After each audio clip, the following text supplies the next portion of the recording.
Going on, everyone? Got a 2018 Audi S7. This is how you replace the remote battery.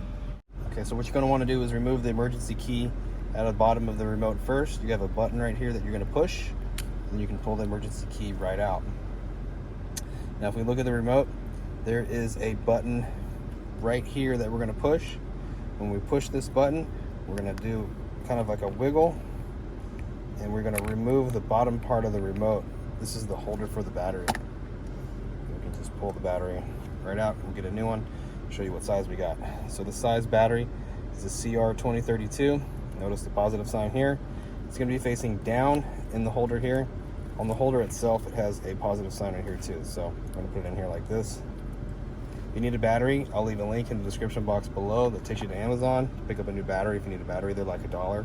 Then all we got to do is put this right back like this. Slide it, you hear it kind of click, and get the emergency key. Snap, and you're all done. Hope the video was helpful. If it was, appreciate it if you'd like and subscribe. You guys take care, be safe, have a great weekend.